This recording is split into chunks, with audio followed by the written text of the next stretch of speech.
감정에서는 참 아직 좀 내가 미약한 부분이 있는 것 같아요. 감정이요? 네, 어떠신데요?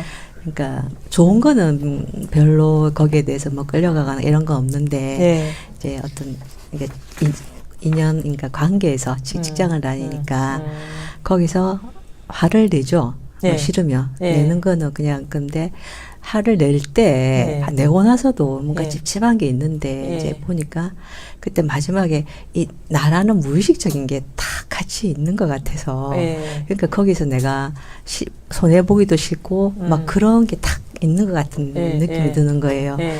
그래서 그게 그게 내가, 쉽지가 않아요. 예. 그 감정, 그러니까 이게 우리 그 공부라고 하는 게 결국은 생각과 감정에서의 해탈이거든요. 네. 생각과 감정에서의 해탈인데, 뭐 사람에 따라서 다르기는 하겠지만, 그 감정적인 것들은, 사실 그것의 정체를 뚜렷이 자각하기도 좀 쉽지가 않고 너무나 순식간에 작동되는 거고, 그 다음에 이 감정이라는 게 몸이잖아요. 몸의 반응이고, 우리가 저 불교에서 욕계, 색계, 무색계, 이게 3계를 그렇게 얘기하잖아요. 그러니까 우리가 중생의 세계를 욕계, 색계, 무색계 이렇게 얘기를 해요. 그러니까 욕망의 세계, 색계는 그러니까 어떤 몸이라든가 이런 게 색이 따로 있다라고 여기는 그 세계. 근데 무색계라는 건 욕계나 색계에서는 벗어났지만 어떤 의식에 매여 있는 상태, 어떤 경계에서 아직 활짝 깨어나지 못한 어떤 의식 세계에서.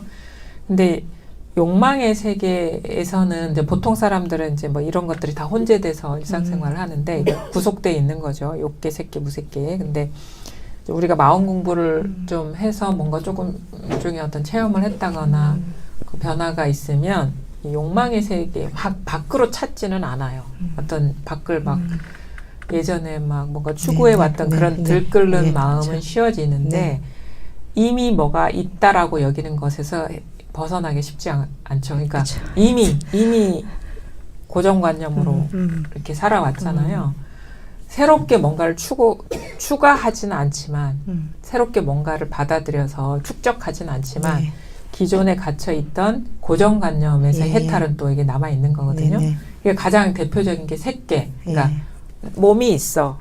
그러니까 누가 사람이 있어. 누가 있어 하는 그게 색계에 갇힌 거예요. 막 욕망이 들끓지는 않아요. 근데 그 존재감 네. 있다라는 거 네. 그것에서 이렇게 자유로워지는 게 사실은 이 대부분의 사람들이 아마 여기에서 쉽게 벗어나기가 어려울 겁니다. 근데 이 색계에서 우리가 뭐 초선정, 뭐 2선, 3선, 4선 얘기할 때 보면 감정의 그러니까 몸에 대한 해탈이 곧 감정에 대한 해탈인 거죠. 감정이라는 건 몸의 반응이잖아요. 네네. 그렇죠. 네. 우리가 화가 났다라는 게 막 호흡이 가빠진다거나 막 이렇게 몸의 반응이잖아요. 그죠? 저 맞아요. 그러니까 이게 사실은 몸이 따로 없구나라는 걸 깨치는 거와 감정적인 어떤 해탈은 같이 맞물려 있다라고도 할 수가 있는 거죠. 그렇죠. 근데 쉽지가 않죠. 그러니까 공부를 꾸준히 해야 되고 이제 하다 보면 공부를 꾸준히 하면 자연히 흐름은 가벼워지는 쪽으로 네, 가요. 그건 있어요. 그러니까 메인 네. 돼서 이렇게 풀려나는 쪽. 근데 욕심 같지가 않은 네, 거예요. 네, 맞아요. 근데 그게 욕심으로 되는 게 아니라 말하자면은 이 기간에는 이제 꾸준히 공부길을 가야 되는 거예요. 꾸준히. 그러니까 공부를 놓지 않고 그다음에 결국은 뭐 특별한 어떤 공부라는 게 있는 게 아니라 망상심에서 깨어나는 거예요. 예를 들어 가지고 막 감정이 일어나요. 네. 몸이 반응이 일어나. 네네. 근데 자기가 보기에 뚜렷이 보이고 경계에 자꾸 이렇게 그쵸. 끄달리는 네, 거예요. 네. 그러면 이건 공부길은 아니잖아. 경계에 끄달리는 게. 그러니까 막 어쩔 수 없이 끄달리는 거는 어쩔 수가 없지만 알면서 가는다는 거는 알면서도 못 노연하는 게 있고 노연할 수 있는 게 맞아요. 있는데 적어도 노연할 수 있는 것까지 같이 부화내동하면 안 된다는 거지. 그러다 보면 이제 못 노연할 것 같은 것이 어느 순간 노연하게 되는 거야. 이런 식으로 가는 거예요.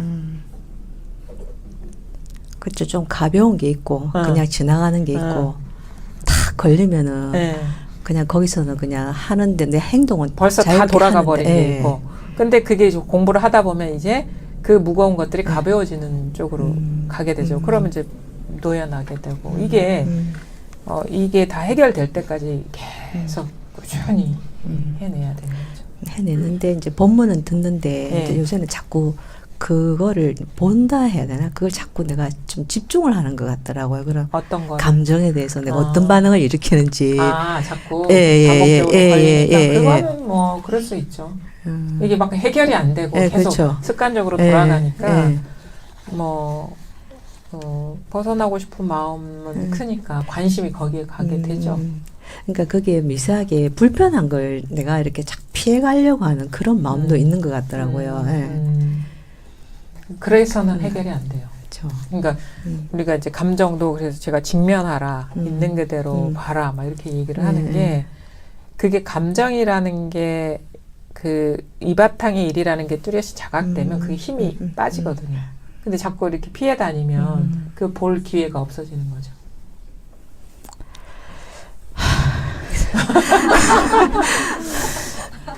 결국은 네. 그 누가 대신 그 제도해주지 그렇죠. 않습니다. 스스로가 네. 뚜렷하게 자각을 해서 깨어나는 거가 그래서 그 길밖에 없고 그게 지름길이고. 세심하게 자꾸 내가 이렇게 관찰, 뭐 어떻게 보면 관찰이라나 네. 그런 부분들은 네. 내가 계속 신경을 쓰고 있는 거는 상관이 없는 건지. 근데 안 이게 그런- 너무 이게 힘을 줄 필요는 예, 없어요. 좀 힘이 들어가는 것 같더라고요. 그래서 이게 그게 자기도 자꾸, 모르게 예, 힘이 예, 왜냐면 예전에 안 하던 어떤 그거를 이렇게 마주하려니까 두렵기도 하고 무섭기도 하겠죠. 근데 뭐 처음에는 자기도 모르게 힘이 들어갈 수 있지만 자꾸 그것도 뭐 피해 다니지 않고 보다 보면 볼만해요. 알겠습니다. 네, 그러니까 자꾸 마음 네. 쓰지 말라 이거예요. 네. 그냥 막 비가 오는 네. 대로, 비바람이 네. 치면 비바람이 치는 대로, 뭐 바람이 불면 바람이 부는 대로 죽이든가 살리든가 마음대로 해라. 이게 이런 식으로 뭔가 조금씩 마음 쓰는 게 이렇게 조작이 쉬워져야 돼. 조작이. 그러다 보면 어느 순간 이게 그것도 습관이 되거든요. 버티는 것도. 그러다 보면 이제 버티는 게 힘들지 않게 돼. 그러다 보면 어느 순간 뚜렷이 내가 따로 있다고 여겼네. 그게 아닌데. 이렇게 하면서 훨씬 그런 거를 마주하는 게 가벼워지고 마음 쓰는 게 너무 부자연스러워지고 그렇게 되죠.